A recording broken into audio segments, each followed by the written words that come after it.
The Daily Brad Devotions.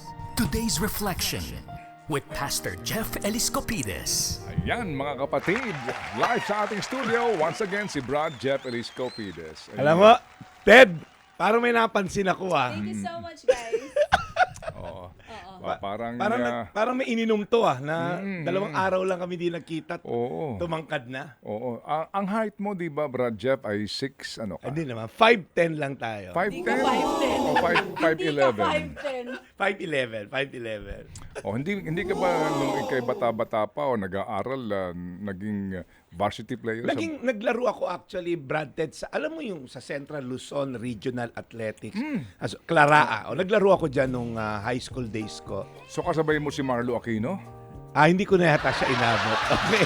Ano pala yun, si Marlo Aquino sa Pangasinan siya eh. Pero Yes. dati nga kasi, meron yan, Central Luzon, Yes, no? Athletic Reg- Association. Sa San Fernando, Pampanga, laro ninyo. Tarlac kami nung time na yon. Yan. Ang luma na nun, Brad Ted. O sige, so nakasabay mo dyan, sila Mark Pingris. Mas bata naman yun. Si Atoy ko yata, Ted. Okay. Mabuti, hindi ka ano nilaro mo? Sungka.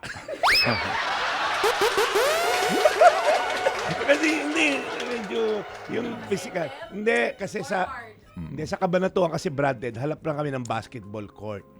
So, sa lugar namin, ako pinakamatangkad. So, lagi akong sentro. Oo, so yun yung nalaro ko. So naging varsity player ka ng school. Naging school. Alright. Sa kanong Inter Hotel din, Brad Ted, nung nag-work ako sa Manila Diamond Hotel. Nung nandun ka ba sa inyo sa Tarlac ka, di ba? Sa Cabanatuan. Nueva Ecija. Yung laruan nyo, semento o lupa? Nagsimula. Totoo naman Totoo yan. nga, Brad. Lupa. Si Chacha tumatawi. Hindi pa uso bubong nun.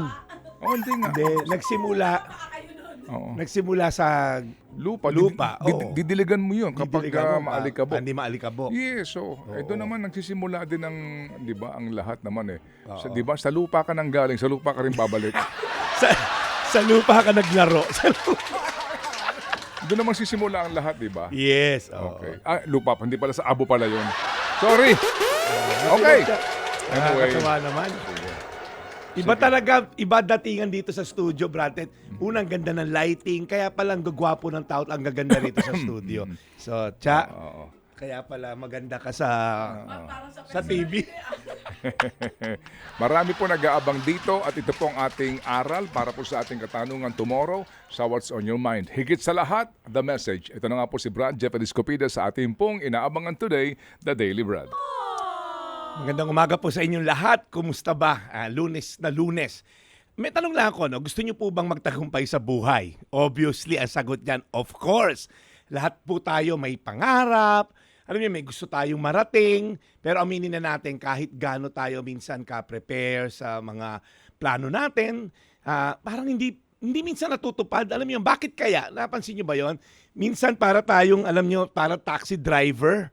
Okay, na may sarili tayong ruta, pero hindi tayo nag-ask ng direction kay Waze, kaya minsan, naliligaw.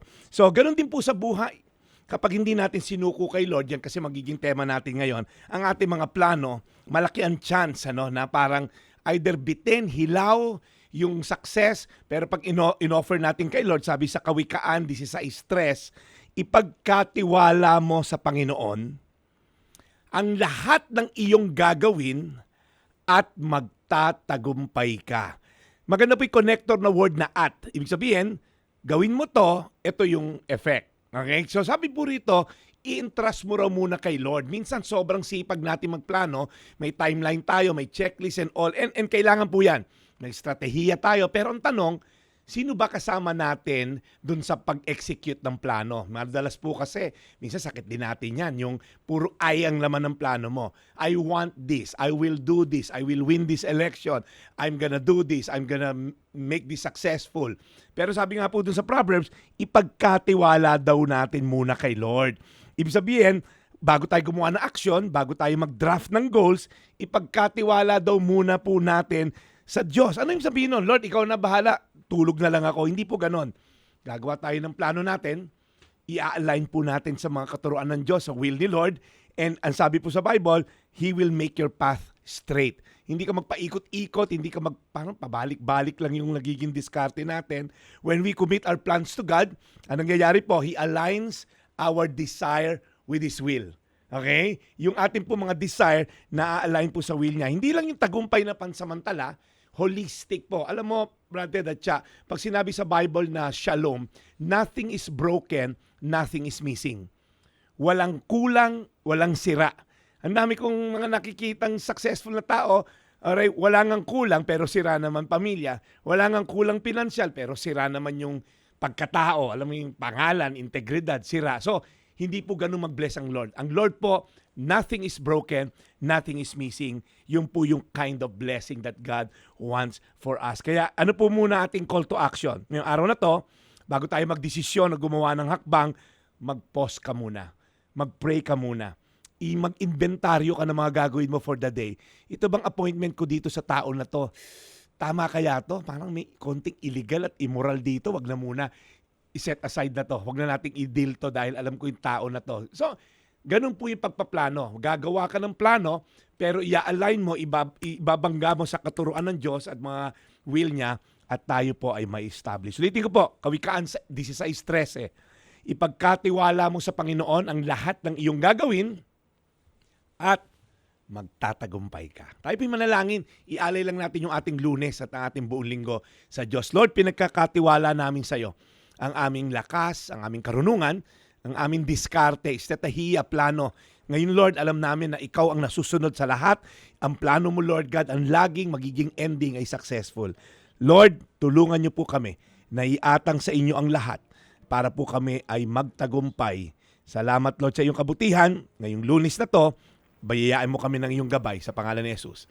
Amen. Amen. Amen. And Lord, we pray once again para po kay Brad Jeff. Salamat sa araw na ito, Lord, sa pakikinig namin muli sa napakaganda at napapanahon na aral mula po sa banal na kasulatan at ngayon po inihatid sa amin ni Brad Jeff. Lord, we pray gabayan niyo po si Brad Jeff sa buong linggong ito ng kanyang pagmimisyon sa lahat po ng kanyang responsibilidad. Keep him safe and protected. In Jesus' name we pray. Amen. Salamat na marami, Brad. Brad Jeff, si Hana, si Architect Hana Monson ay nagmensahe. Baka na pwedeng araw-araw ka daw live sa programa namin. Natin dito sa studio. Alam mo, nagmumotor lang naman ako, so malapit-lapit lang dito. Pero alam mo, salamat, thank you. So start dali ka usap eh. demanding, ano? Demanding. Ako, kukuha ko ng kondo malapit dito, Ted, para pagising, takbo rito. Wow naman. Yan, Kaya-kaya ni Chacha yun. Yan si Brad Jeff. Barya lang kay Chacha. Si Chacha ba mo? Okay. Anyway, sige. So, salamat na marami, Brad. Bukas ba? Meron ka pa rin taping?